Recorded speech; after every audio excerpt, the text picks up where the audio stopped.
Olá, tudo bem? Sejam todos bem-vindos. Nós estamos começando mais uma edição do Pauta Aberta desta semana. O assunto de hoje, suicídio. A influência dos meios de comunicação. O Brasil registrou 11.433 mortes por suicídio em 2016 e, em média, um caso a cada 46 minutos. Isso mesmo, em média, a cada 46 minutos uma pessoa comete suicídio no Brasil. O número representa um crescimento de 2,3% em relação ao ano anterior, segundo dados do Ministério da Saúde. O assunto, ele é espinhoso, mas nós precisamos tocar nele, né? Para falar sobre esse assunto, recebo o Dr. Álvaro Perac, é psiquiatra, e o jornalista Ricardo Vilches. O Vilches é da RIC TV aqui no Paraná, afiliada da Rede Record. Sejam bem-vindos. Doutor, a primeira pergunta, por que nós temos tantos suicídios? Olha, essa é uma pergunta bastante complexa, porque a gente considera na psiquiatria que o suicídio ele é multifatorial. Associado a transtornos mentais, associado a vulnerabilidade social, a problemas pessoais. Tem uma série de fatores de risco e a gente pode identificar, o Brasil na verdade é o 8º no mundo em suicídios. No mundo todo são mais ou menos 1 milhão de casos por ano, né? E o número tem crescido, tanto que o número de suicídios já está ultrapassando o número de óbitos, casos violentos e guerras.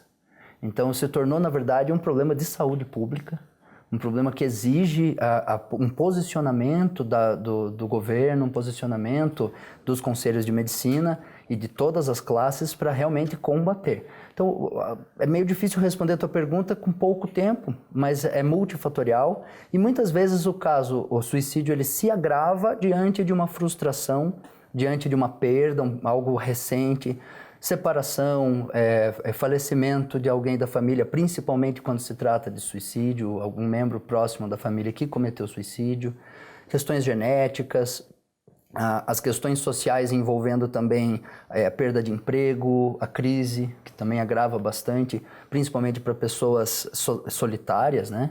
Então, de modo geral, o suicídio ele acaba acontecendo principalmente por transtornos mentais, mas também tem a questão de álcool e drogas que predispõe a isso, e as outras doenças como AIDS, câncer, doenças com dor crônica, difíceis de tratar, também induzem a pessoa a pensar em suicídio, o que faz com que 17% das pessoas pensem em suicídio. 17%? 17%. Não que cometam o suicídio, que pensam no suicídio. Sim. Que tentam são 3%, e 1% chega gravemente ao pronto-socorro. A gente sabe que esses dados eles não são tão precisos porque tem muitos casos que passam batido, que a gente não sabe, sim, que a gente não tem dados para conseguir ver que foram casos de suicídio, mas as pesquisas estão aumentando e realmente cada ano o número vem aumentando de uma forma que a estimativa é que até 2020 ocorra um aumento de até 50% em relação ao que temos hoje. É muita coisa, viu, X? Muita coisa. O papel da mídia, o papel da imprensa em tudo isso. Porque antigamente tínhamos um tabu. A imprensa não divulga suicídio. Mudou, né? Eu acredito que não. Acredito mudou. Que não, porque assim, não há nada no Código de Ética do Jornalista, não há uma regra específica dentro das emissoras para dizer assim, olha, isso aqui é proibido de noticiar, não vamos informar. Até onde eu sei, essa regra surgiu no jornalismo a pedido de autoridades, principalmente autoridades policiais, do tipo, se vocês noticiarem esse suicídio, vocês vão estimular que outros aconteçam. Então, desde pequeno, na profissão, desde novo, eu aprendi isso. E isso ainda hoje é passado de gerações em gerações, e isso continua como uma regra ou um tabu no jornalismo. Particularmente, Adilson, eu sou contra. Eu compartilho da preocupação do médico, de que isso é uma epidemia. E é uma epidemia, ela deve ser comunicada, deve ser falada, tratada. Porque, por favor, me corrija se eu estiver errado, mas um suicídio, existem razões para que isso aconteça. E normalmente há um diagnóstico médico para isso, que é associado à depressão. Essa depressão, ela pode ser provocada por problemas sociais, como o desemprego, e a gente vive isso no Brasil. São 13 milhões de desempregados. Nós temos, por exemplo, problemas particulares que afetam isso também. E por que não falar disso? As pessoas sabem identificar quando alguém da família está depressivo, se essa pessoa precisa de ajuda. Isso, na minha avaliação, tem que ser falado. O suicídio é o final desse diagnóstico, infelizmente. Agora, estatísticas estão aí, a mídia influencia-se numa situação como essa, acredito que sim, mas o falar do problema é importante para diagnosticar esse problema. Para complementar isso, aproveitar o gancho que você deixou, a gente tem duas ações importantes para avaliar a respeito da mídia. A primeira delas é o informativo, para que as pessoas entendam, tenham informações e saibam a quem procurar, saibam como procurar ajuda e saibam como sinalizar, como identificar quem está sob risco. Esse é o papel fundamental para ser divulgado. E o outro ponto é o ponto do cuidado. Isso que você falou sobre a proibição de você divulgar um suicídio, isso foi estudado, vem sendo estudado pela psicologia, pela medicina, desde 1774, quando Goethe lançou o livro As Tristes Histórias do Jovem Werther. E isso foi chamado efeito Werther, porque gerou uma onda de suicídios na Europa. Desde então, ocorre esse aconselhamento para que a gente não noticie, principalmente quando uma pessoa é muito famosa, pode influenciar pessoas vulneráveis, esse evento pode acontecer novamente. Ele não foi profundamente estudado para compreender se realmente toda notícia vai gerar problemas, mas eu acredito que por se tratar de algo tão grave, é melhor a gente não brincar e não cometer erros, né? Ou ignorar. Sim. Falar do problema não vai... Quer dizer, ignorar o problema não vai fazer que ele acabe. Sim. Você tem que falar do problema. Sim. Isso é um tabu, né? As pessoas acreditam que falar sobre suicídio aumentaria o risco. Não é verdade. Não é verdade? Não. Não é verdade. Tanto que a gente estimula os médicos de pronto-socorro e médicos de atendimento de outras áreas a questionar a partir do momento que eles percebam algum sinal de solidão, tristeza, desesperança. Né? Porque quando você estimula isso da maneira correta, você gera para a pessoa um ambiente para ela desabafar, para ela pôr para fora. E a grande maioria das pessoas que cometeram suicídio vinham ao longo de 2 semanas comentando e dando sinais. Essa é a média, esse é o tempo? 2 semanas? Não, Ou tem... Isso é o que foi percebido nos estudos. Né? Eles já perceberam que, tanto no dia quanto 2 semanas antes, eles já vinham dando sinais, falando tanto para profissionais da área de saúde, para pessoas próximas. As pessoas dão sinais. Outro mito também é esse. Quem fala muito em suicídio está tentando chamar a atenção e não vai cometer. Não é verdade. Quanto mais se fala em suicídio, mais essa pessoa realmente está pensando, correndo o risco de planejar, correndo o risco de achar meios letais. E com a mídia, tem sites que ensinam as pessoas a fazer suicídio. Sim. Tem pessoas que divulgam vídeos estimulando. Teve recentemente aquela questão da baleia azul. Baleia azul. E a Momo, que também tem invadido. Porque crianças e adolescentes, principalmente num meio tão cheio de informações, são pessoas muito vulneráveis e impulsivas. E o senhor lembrou da história desse episódio da baleia azul, né? Foi uma grande oportunidade que nós, jornalistas, tivemos para discutir esse assunto e foi tratado com desleixo, como se a criança ela fosse apenas uma criança, de que ela influenciava pelo que acontece nas redes sociais, e aí parte do princípio de que tem que haver o controle por parte dos pais das redes sociais do que os filhos acessam, sendo que a oportunidade de discutir é isso. Vocês acreditam mesmo que um desafio da internet serviria para uma criança cometer o suicídio, ou aquilo foi só o gatilho que restava? Você está dizendo que a discussão ela foi tratada superficialmente muito pela mídia. Muito superficial. E é engraçado o papel do jornalista, porque assim, eu aposto que vocês vão se lembrar e o pessoal de casa também. Vocês já viram uma cobertura de televisão, talvez ao vivo, sobre uma tentativa de homicídio, uma tentativa de suicídio. Sim. Por exemplo, eu já tive a oportunidade de cobrir uma situação envolvendo um sujeito, numa avenida aqui importante de Curitiba, sob uma torre de alta tensão. E ameaçou se jogar. Aquilo foi no horário de pico, um horário que as televisões estão todas com programas ao vivo, e tinham pelo menos 2 emissoras ao vivo nessa situação. E o grande questionamento que foi feito é o seguinte: por que a gente está cobrindo isso agora? Não é uma tentativa de suicídio?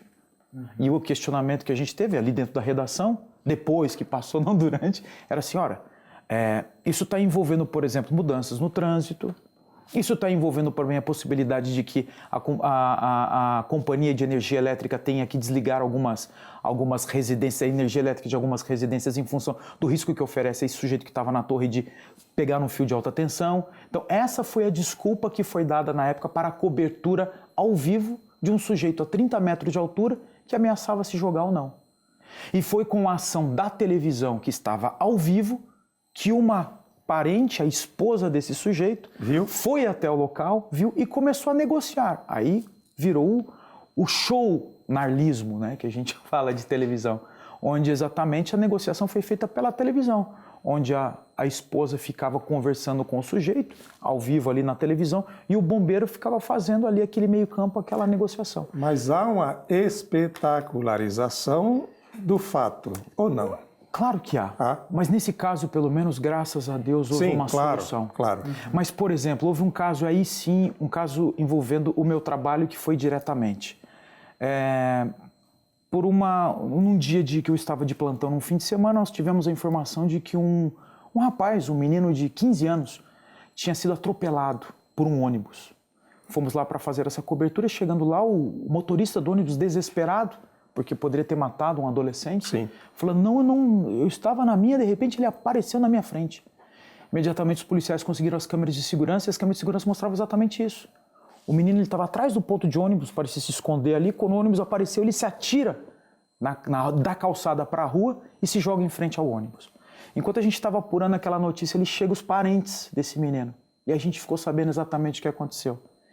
Era um domingo, esse menino estava numa reunião familiar e naquele momento ele decidiu expor para a família dele, principalmente o pai, uma situação particular dele. Que naquele dia, aos 15 anos, ele estava se declarando homossexual. A reação do pai foi intempestiva, de bater na mesa, de acordo com o relato da tia, e falar: você não é mais meu filho, ponha-se daqui para fora de casa.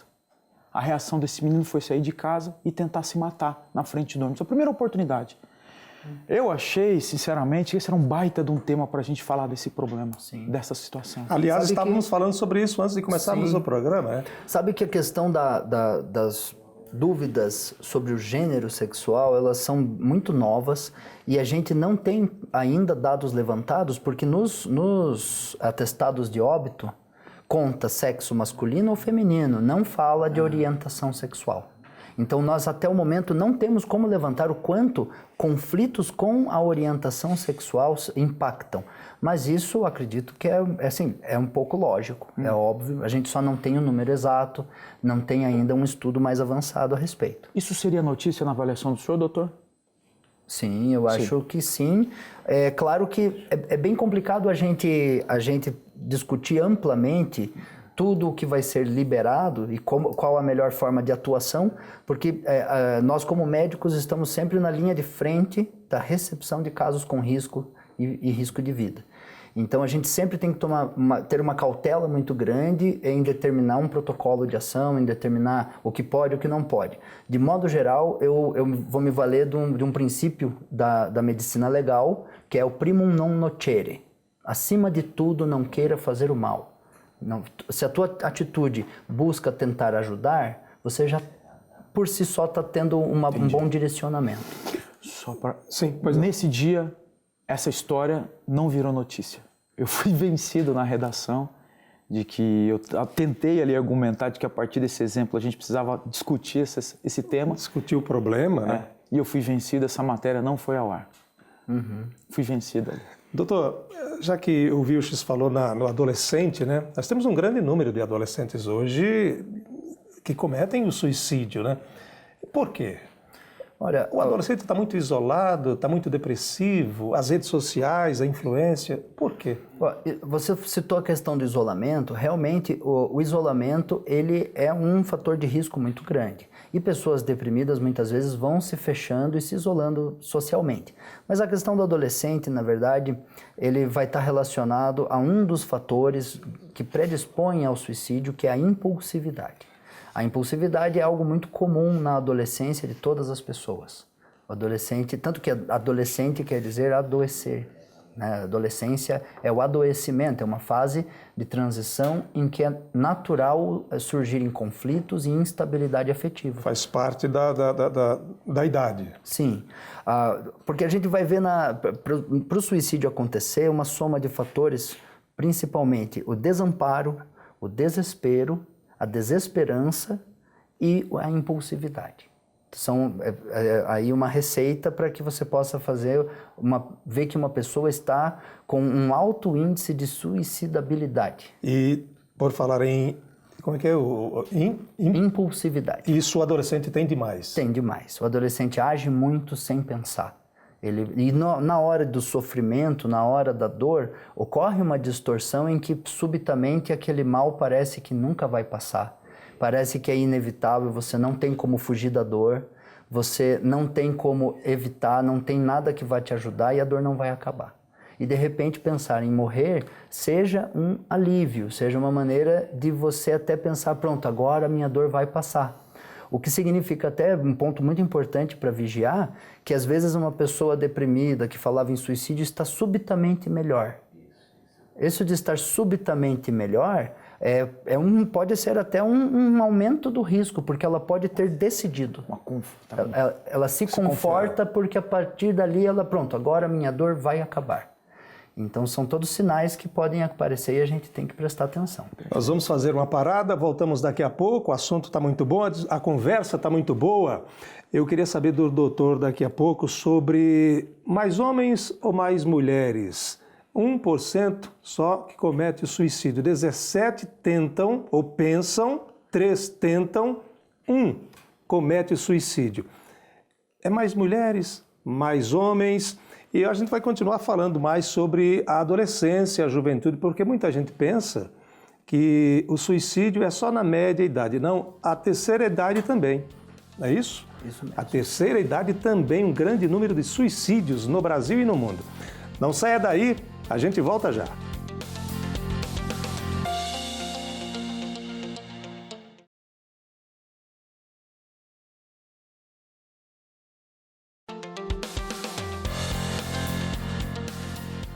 Muito bem, voltamos. Segundo bloco do Pauta Aberta, estamos falando sobre suicídio, a influência dos meios de comunicação. Estamos recebendo aqui Dr. Álvaro Peracchi, psiquiatra, e o jornalista Ricardo Vilches, conversando aqui conosco também sobre este assunto espinhoso. Muita gente não gosta de tocar no assunto, sobretudo parte da mídia, né? Mas nós precisamos tocar, né, Vilches? Precisamos falar. É por isso que estamos aqui, né? Exatamente. Aproveitando esse gancho que o doutor mencionou no bloco anterior, quando se noticia algo, isso pode influenciar o acontecimento de outro. A não ser suicídio. Suicídio é o único tema tabu em que a gente não noticia para que não influencie os demais. Mas quanto ao papel da mídia a respeito disso, de fato ele acontece. E aí eu vou trazer uma outra situação. Recentemente tinha uma novela que tinha como parte do enredo 2 personagens adolescentes, um casalzinho, que decidem ali fugir de casa. Fugir de casa porque a família era contra esse relacionamento dos dois. Tipo Romeu e Julieta. Foram embora. Foi o mês em que aqui em Curitiba a divisão de desaparecidos registrou o maior número de adolescentes que deixaram suas casas. A polícia fez um pedido para que a imprensa registrasse esse tipo de ocorrência. Foi a primeira vez em que a polícia divulgou dados estatísticos a respeito disso, porque nós estamos falando de menores. Sim. Então há um cuidado por parte das autoridades com relação a isso, falando, por favor, divulguem isso e promovam o debate a respeito dessa situação. Quer dizer, então o papel da imprensa, o papel da mídia como um todo, né? É esse também. Estimula? Exerce uma influência? Acredito que sim. Mas, infelizmente, no suicídio, a gente não faz o debate. ou estou falando alguma bobagem, doutor? O papel é esse. Quando se fala do assunto, você põe as pessoas a pensar. E, ao mesmo tempo, aquela pessoa que tem uma tendência a ser influenciada por aquele assunto, pronto, ela se sente mais à vontade disso aí. Tanto é uma preocupação da necessidade de falar quanto do risco, que em 2014 a Associação Brasileira de Psiquiatria lançou esse manual. Deixa eu ver aqui. Deixa eu mostrar aqui. Esse manual. Nos fale sobre esse manual, doutor, por gentileza.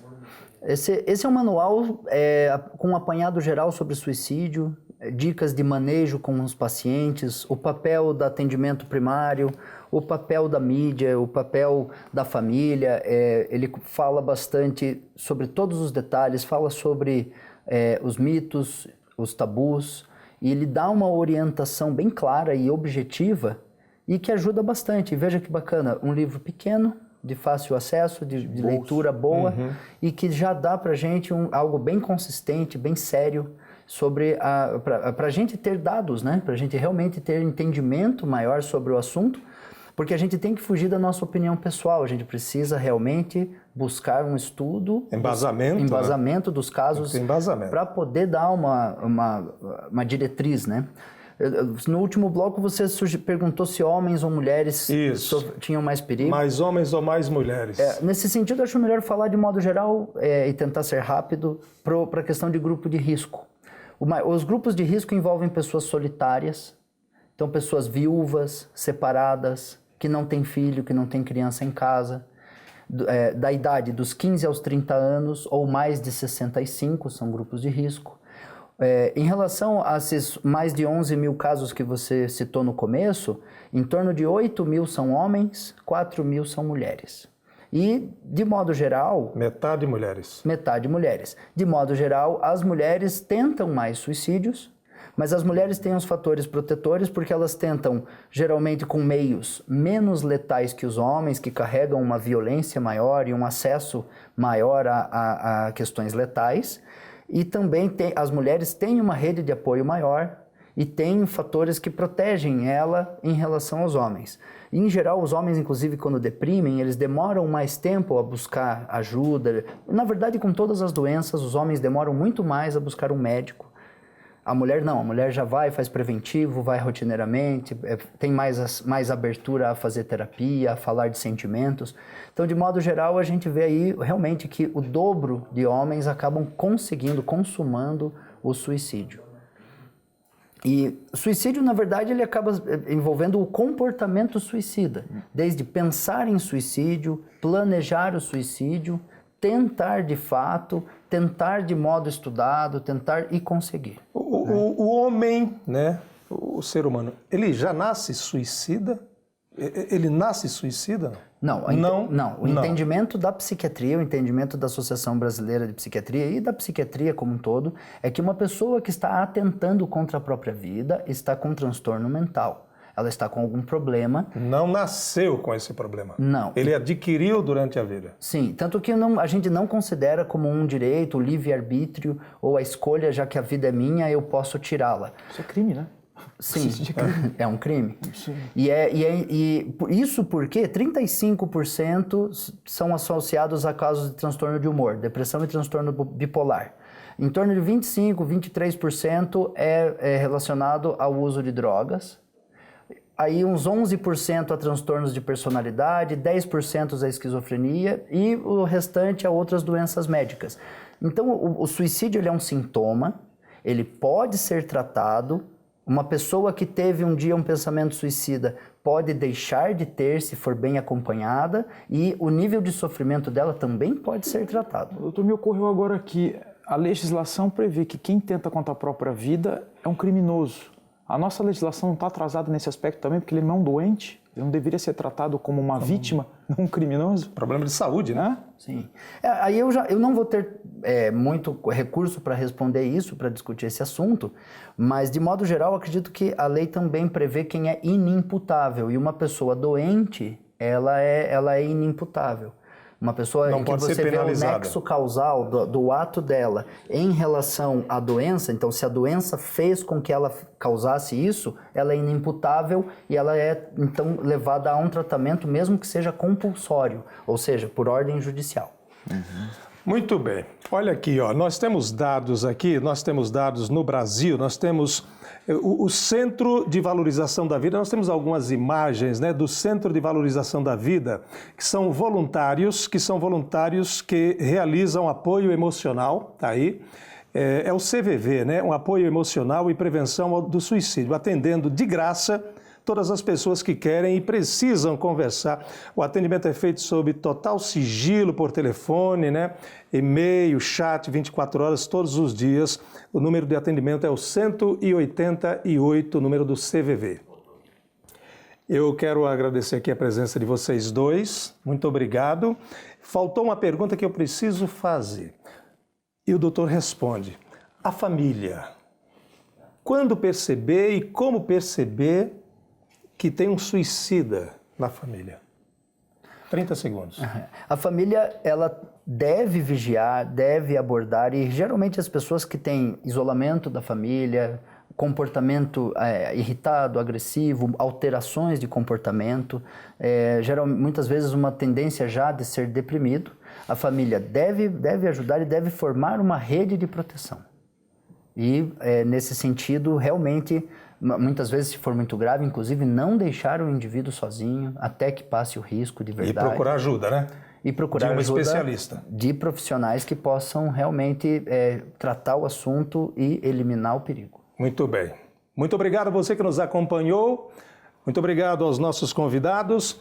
Enriqueceram bastante o nosso assunto. Nós precisamos falar mais sobre esse assunto aqui, a importância nossa, da imprensa, da mídia, desse problema tão sério para a sociedade, não só brasileira, né? A sociedade mundial, que é o suicídio.